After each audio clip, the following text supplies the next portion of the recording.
with others. Yeah, it was 129 hours of riding in 3 weeks, 2,000 miles, 160,000 feet of climbing. So, yeah. And you had no one accompanied you? You have a backup car in case you got hurt? I had support vehicle, because the stages where they end would not start at the next day. So the day would start, I would wake up at 4 a.m. I would be on my bike at 6 a.m., usually 6 to 9 hours of riding. So we finished maybe at 1 or 2 p.m. Then immediately in the car, driving 2 or 3 hours to the next start location, having lunch in the middle. Then at 6 p.m. I would somewhere get in a hotel. And then usually there was a lot of media already, so doing interviews and things like this. And I had to also do the routes and get everything ready for the next day. And I was 11 p.m. then usually, and I'm waking up at 4 a.m. the next day. Wow. It was crazy. What made you decide to do this? The reason actually, I did not even realize that I would be setting a world record. The only thing what I want to do is encourage other people, to inspire other people to go for their challenges, to go do something bigger than they think it's possible to do. So I was looking for something which looks like it's a big goal. And then later on someone told me, who is quite seasoned in that, said, Monika, you will be actually the first female doing it. And then I realized that would be a world record. But that was not my initial reason. I forgot to bring it, but actually I even wrote a book about all of this, because I really, beyond those 3 weeks, my mission is to inspire others, and that's I'm happy to also be here. Oftentimes we giving ourselves limitations of what we are able to do, and we can achieve so much more than we think we can by just going out and trying, right? So, and that is what I want to basically showcase by writing the book and by that world record. So do you have any more like world records in your back pocket that you want to go I after? was actually this year doing something, but currently I'm also building up my business. So I'm a public speaker and do workshops, women empowerment. So I do quite a lot of other things, and that has to come first, currently. So Nice. maybe another day. But I did race just right now the day across Minnesota, and I heard there will be a team next year. Oh no! Wait! That is not in writing. But you made it so encouraging. So tell us a little bit about that. What did that entail? Which one? The day across Minnesota, the dam.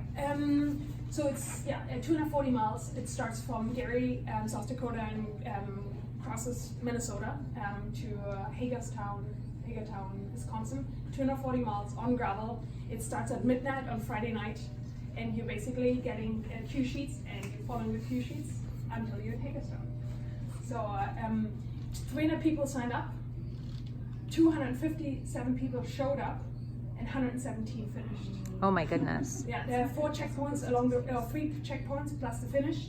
And by checkpoint 3, so meaning at 210 miles, you saw more bikes on the cars than actually on the ground. Oh wow. It's crazy, carnage. People left left and right. It was crazy. Wait, you saw more people. Wait, I didn't understand that part. You saw more people. More people actually finished the race or were DNF'd, so they didn't finish. Then it kept going. Their car was on, or their bike was on the car, not on the road. Yeah. They didn't finish. Yeah. Right. Oh, okay. Yeah. So drawing parallels between the Tour de Spain and then the dam, like what were like the mental blocks that you had to go through? Yeah, I think that we can all probably relate. All of you probably have done some sort of challenge. It doesn't have to be a physical challenge, but where we really where there's a point between I could stay in my comfort zone and just call it a day and everything will be happy, and I will be regretting it for probably an entire year until I have the opportunity again, or just push my own limitations, say, I will doing it. And there were a lot of moments, especially the day across Minnesota, where I was like, so why am I here? But then, things changed completely around. The first part was actually for me harder than the second part, because in the second part I had friends joining me, and all of a sudden, I wasn't even thinking about them. Not even thinking about the ride anymore. In the Tour of Spain, because there was quite a lot of pressure, I had a lot of media, 5 national TVs, actually 1 TV following me. Oh so my there was goodness. a lot of, there was no reason, there was no excuse to stop. So unless I get some major thing that would be happening, I had a huge motivation to finish. It was awesome. Awesome. question. When you're saying finish, like, and saying world record, is it that you were the first woman to ever do Yeah, it? first woman, yes. Yeah. Yeah. There were times, of course, where, so how it works, there are 2 rest days in it, so I would do exactly the same as the male professionals. There were 2 rest days, and the first rest day was at day 10. So after 9 days, which means 600 miles or 700 miles at a point already. I'm not sure, but I mean, 5 hours of sleeping every day. It was 100 degrees outside, and I had to wake up at 3:30 in the morning because there was a 120-mile bike ride, 120 miles, and some ridiculous amount of climbing. And that was the first time when I woke up. My head was cloudy, and the last thing I wanted to do is 9 hours of riding. And I knew this is the point where I was like, either I make it or I break it. And just being aware of that moment, that you actually take an active decision of pushing your own boundaries, makes you actually more motivated, I think, for going for it. And that was the only time I was actually crying at the finish line. The funny part is because there's a lot of organization around the Tour of Spain.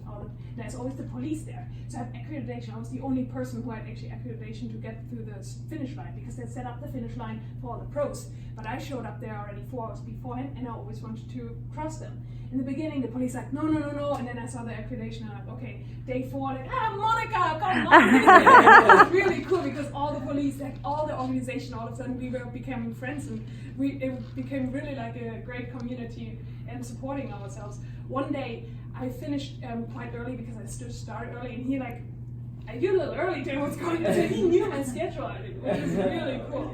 So, That's awesome. Yeah, it's a lot of fun. And one day, so right from the start, as I mentioned, like I was in Spanish newspapers and stuff, I guess. And on a Sunday morning at 6 a.m., I was riding my bike. It was pitch black dark. It was I was somewhere in the middle of Spain, no lanterns, nothing, like no street lamps. And I was riding, and all of a sudden I see like some weird movement ahead, and I was like wondering, this is weird because I don't discourse or something else. 6 a.m. on Sunday, who's there? And I realized actually there was a family waking up early in the morning to be cheering for me. Aww. Like, that was incredible. And then they joined me later on. The father and his 11-year-old son joined me for 40 kilometers or 26 miles to be part of it. And those Aww. were the moments I was like, I was actually able to bring my message across for inspiring others to go for their challenges. So That's awesome. That's the feeling where I'm like, wow, amazing. So, are you saying that any of this, like, could we look you up on YouTube and see any of your rides? Yeah. Yes. You can, like, all through my website. I mean, you can see I have a media link in there. You can see the videos and things like this. Yeah. It's pretty cool. I've watched them. They're pretty amazing. Very inspiring, very much so.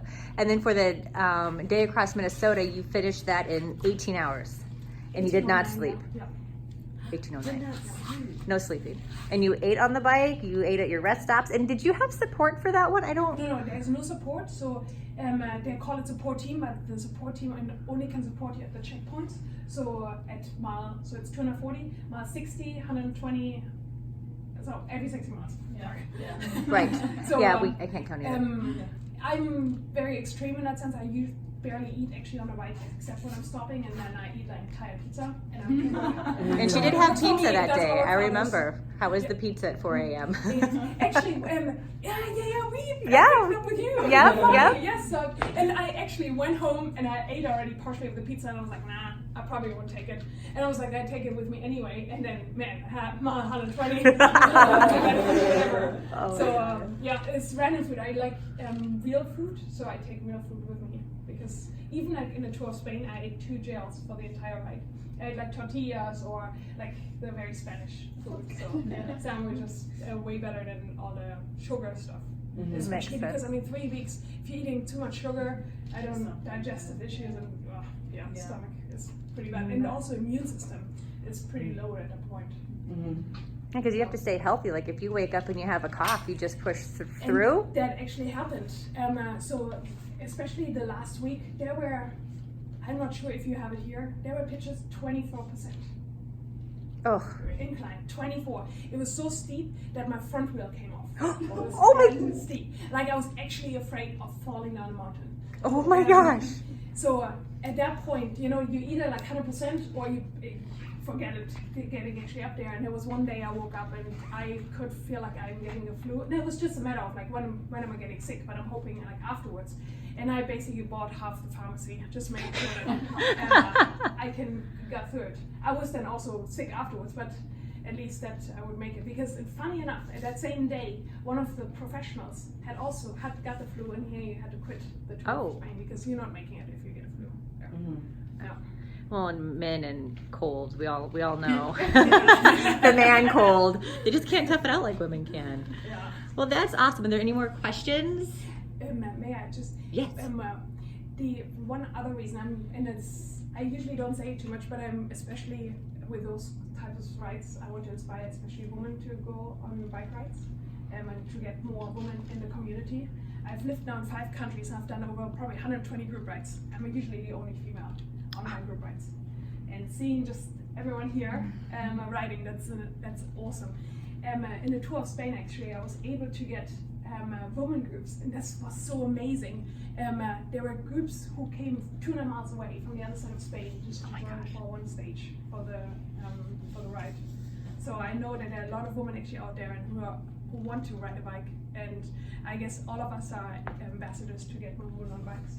So thank you very much for coming. Thank you very much.